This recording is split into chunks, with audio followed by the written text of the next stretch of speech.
Gnosa, as they say, the magical word for belief. Is this word so important? Is this word actually important? Well, it kind of stays at the foundation of this sick society. Now, many people may not accept the idea that control is being imposed by elites and that there's basically a group of people simply ruling us on the basis of a principle discovered long, long ago. This principle is called gnosa, or technically belief. You don't need to conquer others, because conquest means enforcing. And if you have been a good parent, or you've had good parents, or you have good parenting skills, you know that you never impose things on a child because you're imposing the reverse psychology. Every time you're telling a child not to do something, you're technically telling them the opposite. You're encouraging them to do that, right? If because people will always seek to disregard their safety, because safety is an animal impulse. There is always something within us that wants to go further, right? Limitations are only self-imposed. We accept them because we believe that there is nothing beyond, right? Or there is no point in doing something more, right? Because it's nothing else than belief or gnosa. Hence, to rule all the people, one has to shape their beliefs into making them feel useless and weak. And if you look around, school and religion are kind of doing that.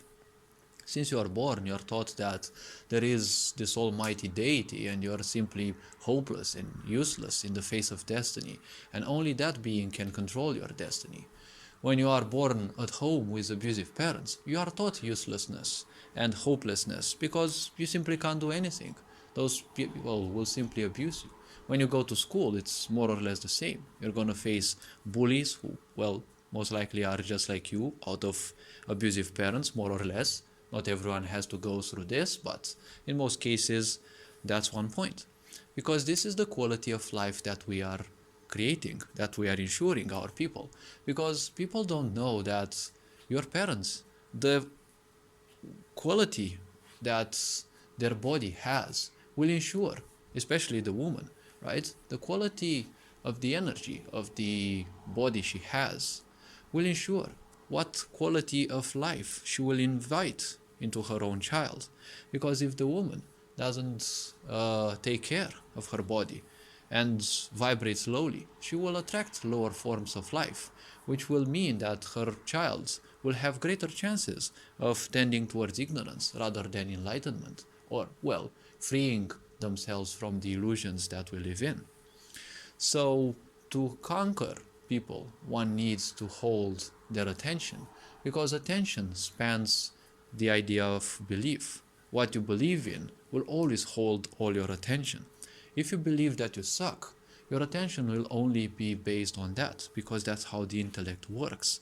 Everything that you accept as a belief means that it becomes greater than your creation, greater than who you are. Look at many people, look at even you. If you become a bit introspective, you will see that you bear a lot of people's beliefs and ideas.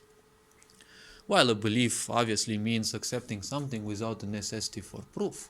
But if you believe that you're useless or worthless, the point is this actually has become greater than creation itself, because you're ignoring literally everything and you're just focusing on that. Anything that would prove you, be it that it's just perceived reality or not, well, that will be taken into account, because that's what the intellect works like. It will always support those ideas which you believe, and that's why you always place attention on literally anything that you like.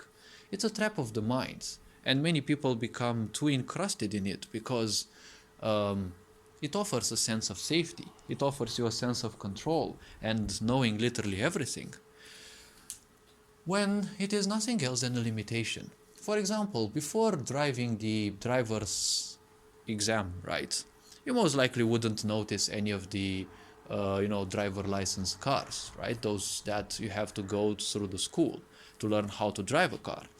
Afterwards, most likely a lot of people become pissed when they end up behind such people who are still learning, because they can't drive too fast yet, right? They have to build their reflexes. So their perceived reality has changed now. They can recognize those because now it is part of their awareness. So gnosa means um, anything that you believe in. It actually means belief, more or less. It's not necessarily the exact translation. But the point is, in order to control people, you need to control their beliefs. And again, don't forget, belief means accepting something without a necessity for proof. That is the apex of ignorance. Because if you don't believe in something to um, uplift you, you'll easily fall for that which will uplift other people. And you will end up fighting other people's wars. Just like there is nowadays with people who call themselves nationalists or who call themselves whatever. They are carrying on their shoulders the weights and the disappointments and beliefs as well of their ancestors. And they're fighting those wars which no longer concern them. And they also pass it on their children. So, if this isn't an apex of ignorance, well, I don't know what else one can call it. So, in order to rule others, rule their beliefs, this is what this society is functioning and it's showing its real claws and teeth. Because it's been so with Christianity, especially, like in Europe. If you weren't pro-God, you were basically eradicated because you were called a pariah. You couldn't say anything else than the narcissist fuckers controlling the regime would agree with, because that's how narcissism and technically the mind itself functions like. The mind's first impulse is to exterminate everything that it does not like. You don't like pain, you try to kill it. That's why things are called painkillers, and they're not called, necessarily anesthetics.